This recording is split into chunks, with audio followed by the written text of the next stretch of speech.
c'est Laurent Esso qui a tué Bibi Ngota. Et puis, ce que je vous dis là, et puis, c'est dans le journal d'une semaine après la mort de Bibi Ngota, parce que Bibi Ngota m'avait déjà dit qu'il était menacé. C'est un monsieur dont il faut se méfier, et je dois dire que c'est parmi les gars les plus dangereux. Non, c'est pas un gars, c'est un monsieur. Dites monsieur Esso. Je voudrais dire aux Camerounais que monsieur Laurent Esso est de la race des Camerounais dont il faut se méfier. Un peu de mesure quand même. Je connais Laurent Esso plus que beaucoup d'entre vous. Ce monsieur m'a appelé au téléphone. Je ne sais pas qui lui a donné mon numéro. Il m'a reçu dans la donné ça, non? Il était ministre des Relations extérieures. Je n'ai jamais eu à entretenir de commerce avec Laurent Esso. Il m'a appelé au téléphone, ce que je n'ai pas accepté, et il m'a reçu 2 fois. Je crois qu'il voulait me recruter dans les sectes. Non. Vous n'étiez pas avec moi. Et je vais vous dire ce qui s'est passé par la suite. Il m'appelle, il me dit, je m'appelle Laurent Esso. Je dis, Seigneur, ce monsieur, comment il peut m'appeler? Je n'ai jamais traité avec lui. Il est ministre des Relations extérieures. Il doit me recevoir à 16h. J'arrive à 16h, je trouve qu'à partir de la guérite, on m'attend comme si on attendait au chef de l'État. Atoba n'est pas n'importe qui. Je le reçois à son bureau, il a parlé pendant... Il m'a donné 100 000 francs. Et il a fait... C'est-à-dire, c'est comme si j'avais raté un examen. Et quand Bibi Ngota est mort, Bibi Ngota était mon ami. J'ai dit que c'est Laurent Esso qui a tué Bibi Ngota. Et puis, ce que je vous dis là, et puis, c'est dans le journal d'une semaine après la mort de Bibi Ngota, parce que Bibi Ngota m'avait déjà dit qu'il était menacé. Et je lui dis que Laurent Esso, qui est Daido, doit prendre le corps de Bibi Ngota et aller l'enterrer à Daido, à Douala. Il ne vous le pardonnera jamais. Je m'en fous de lui. On veut lui chercher des Je m'en fous de Laurent Esso. Je m'en fous de lui. Moi, je sais pas ce lui. Alors, monsieur Laurent Esso, qui appartient à la race des Camerounais qui font peur à tous les Camerounais, qui intimident les Camerounais, j'ai demandé.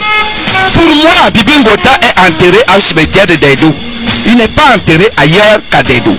Je l'ai écrit et je ne peux pas vous dire la colère de ce monsieur envers moi. Il a reçu mon ami et frère Messanga. Il lui a dit, il a dit ça en Douala. J'ai enlevé le nom d'Atebeyene. Je devais recevoir une médaille. Il a barré. J'ai un document où j'ai une médaille. Vous entendez à quoi? Bien sûr. La République c'est Laurent Esso. Vous provoquez les gars. Je ne savais pas que la République c'est Laurent Esso. Attention. On avance. Pour dire quoi? Pour dire que c'est un monsieur dont il faut se méfier. Et je dois dire que c'est parmi les gars les plus dangereux. Non, c'est pas un gars, c'est un monsieur. Dites monsieur Esso. Je refuse. C'est pas un gars. Je refuse. Ministre d'État. Excellence, monsieur le ministre d'État. Il a été minerai. Je ne dis pas tout ça. Et pourquoi les Bibi Ngota vont à la DGRE? J'ai rencontré un capitaine à la DGRE qui m'a dit que les gars là mangeaient les caca là-bas. On ne vous a pas dit ce qui s'est passé à la DGRE avec ces 3 garçons. Je voudrais demander également qu'est-ce qui se passe. La gestion du port de Douala. Le jour où les gens diront la vérité dans ce pays. Vous savez qui gère le port de Douala avec les Bolloré? On utilise le nom de Bolloré.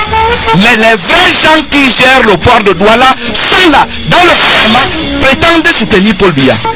Le temps des clarifications dans ce pays arrive. Bref, vous serez les vrais Camerounais qui ont pillé et qui pillent le Cameroun.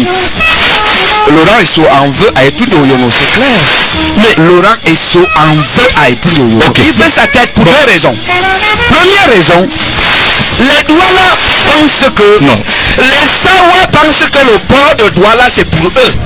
Premier séjour d'Etu Doyono à Douala, ce monsieur n'était pas attendu là-bas, n'était pas accueilli. Jusqu'à présent, Etu Doyono, c'est-à-dire les Sawa voulaient presque le tuer. Mais il y a justement un lobby Sawa qui veut la tête d'Oyono.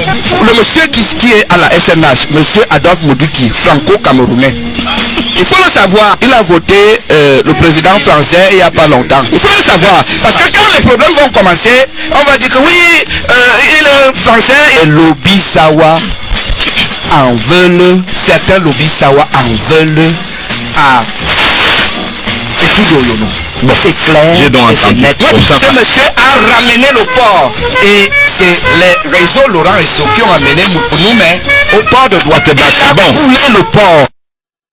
Laurent Esso qui n'est pas n'importe qui puisqu'il s'agit du ministre de la justice du Cameroun. Ouais, son nom est cité dans le témoignage qu'on a pu consulter. L'enjeu, si vous voulez, pour les enquêteurs aujourd'hui et pour nous en tant qu'organisation de la société civile, et c'est le travail que cherchent à faire aussi les journalistes camerounais, c'est de faire en sorte que ce crime commis contre un journaliste ne reste pas impuni et que toutes les responsabilités soient établies, quelles qu'elles soient. Le nom du garde des Sceaux apparaît dans ce témoignage-là. C'est pas un témoignage anodin, c'est le témoignage de celui qui s'implique dans un crime en tant que leader du commando qui a exécuté le journaliste. Donc ces informations-là doivent être évidemment vérifiées, corroborées par sans doute d'autres témoignages, mais il est évident que cette conversation, si elle a eu lieu, il faut que toutes les responsabilités puissent être établies et qu'on ne se retrouve pas comme dans le cas de monsieur Samuel Ouazizi, qui est un journaliste aussi, qui il y a 3 ans a été arrêté par les militaires et dont le corps n'a jamais été restitué à la famille et dont les autorités ont reconnu qu'il était mort en détention bien des mois